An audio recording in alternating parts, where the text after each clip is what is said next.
If you're not familiar with the anatomy, you can have a look at our first MRI paper. In this previous paper, we assessed the fractional anisotropy and mean diffusivity repeatability and checked the correspondence of the tracks with the literature. Regarding this presented paper, about 1/4 of people in their 60s will have tendon tears in their shoulders. 50% of them won't even know they have one. MRI is routinely performed in a patient with rotator cuff tears, but imaging findings are descriptive and qualitative, and lack predictive value, which impacts surgeons in making appropriate decisions regarding the treatment of rotator cuff tears. Surgeons aim to reattach tendon to the bone, but 1/4 of this surgery lead to tendon tearing again. The societal cost of shoulder disability was estimated at $3.6 billion, including sick leave, disability, and poor predictive outcome out of 102,000 repairs in the US. So before surgery, patient cost is estimated at $17,000, and the year following surgery it's $32,000. So as a first step to tackle this issue, we propose to quantify and explain for the first time how fibers are organized in the muscle shoulder in a repeatable manner with diffusion tensor imaging. Such method could help to identify metrics such as fiber angulation, torsion, or stiffness that could provide better predictive outcome during patients' follow-up. In the supplementary material, I reported all the angulation value found in the literature. Overall, the findings show that there is an increase of pennation angle with a degree of tearings. Most of them were done either with dissection or ultrasound. However, there is a wide range of reported values. The main reason is that ultrasound probe is a manual task prone to angulation error. Moreover, they do not differentiate the two fiber angulation.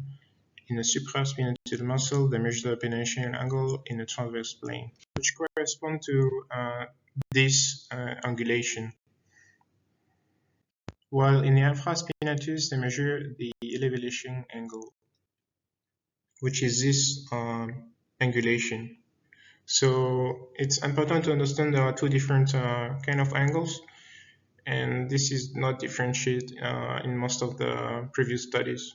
Instead of using ultrasounds, we propose to use DTI with a novel repeatable angular framework. Both muscles lay over the scapula.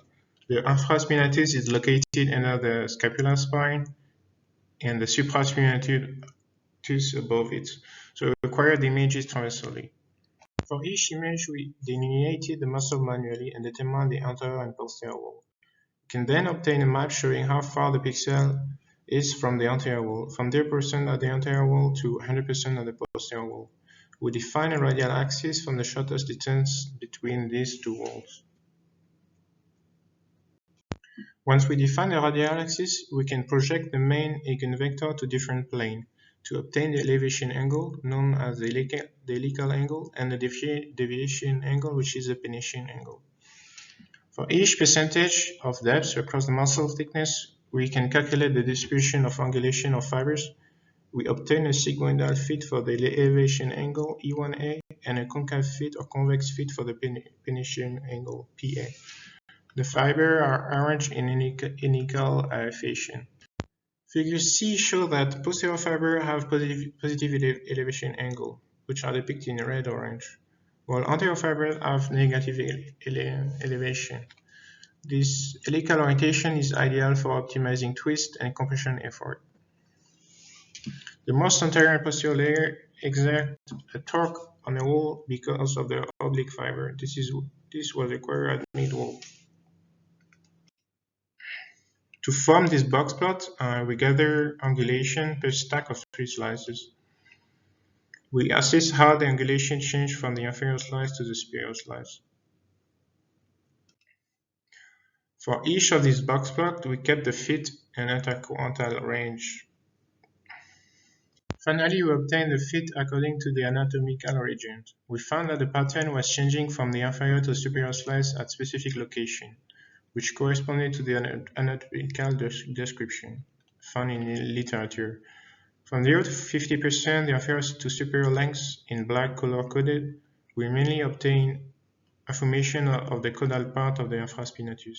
In this region, the fiber remain constantly negative, oblique, across the muscle wall. At mid lengths, from 50 to 75% in red, there is a transition happening. The posterior fiber start becoming positive while the anterior fiber remain negative. This is the frontal part of the ISPM. From 75 to 100% in the blue color, more than 50% of fiber across the wall became positive. So figure A shows the helical angle mapping in one volunteer, and figure B is the summary of all the volunteers across tests. If you're interested in fit, you can also find them in supplementary materials. And here's an illustration of we assign the helical angle value for each voxel in volume and fiber increase in elevation to attach to the mural head.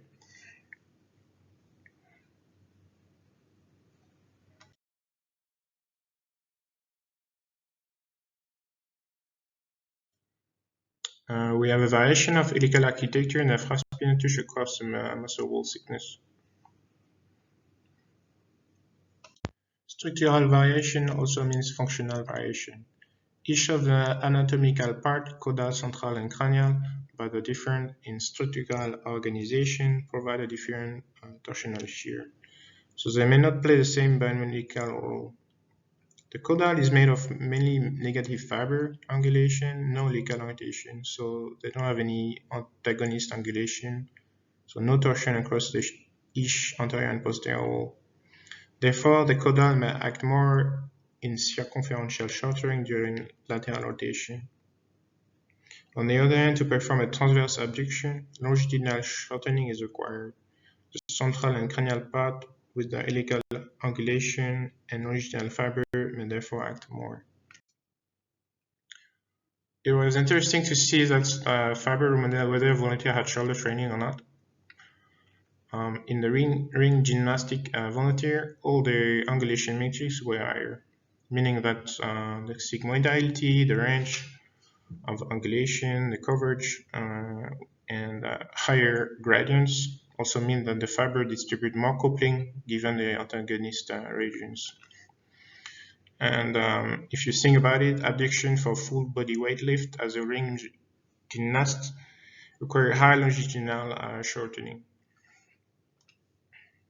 So you can see that the metrics changes and across the wall, so you have more sigmoidal over linear. And I was actually really surprised to see that this is exactly what we observe in also in pathological heart, where the helical orientation of the fiber in there provide less torsion in single ventricle compared to healthy ones. So you have different biomechanics aspect because of the fiber angulations. Remodel also occur in the pennation angle, not only in the elevation angle, which is also confirmed in the previous study where the pennation angle increased with shoulder training. So since we observe differences in fiber distribution, it has consequences on the torsional shear angle of individuals. The helical orientation of the fiber creates a transmural shear load across the wall. This is the E1A effect, which is compensated by shear deformation of the tissue in between layers. So without pennation angle, the shear load can only be counterbalanced by passive muscle tissue, which has low stiffness, so increasing the circumferential radial shear strain to reach the mechanical equilibrium.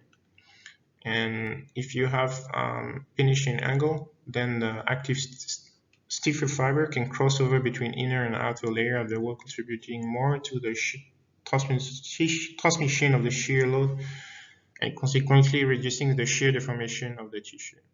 This is what we call also the PA effect. In the Supraspinatus, we were able to map the difference of pennation angle as reported in the literature. Anterior fiber insert at 20 degrees in the intramuscular tendon, while posterior fiber insert almost parallel to the tendon. Since we scan only 6 volunteers, we do not aim to make any statistical conclusion or specific effects such as age, gender, and clinical history. 1/3 of these volunteers had physical training. It provided, however, a first glance on how fiber remodel cope with the demand. Of course, there are MRI acquisition limitations due to motion and immobility. So in conclusion, at the rotator curve, DTI is feasible and repeatable to carry the E1 and PA in an ISPM and SSPM across different directions.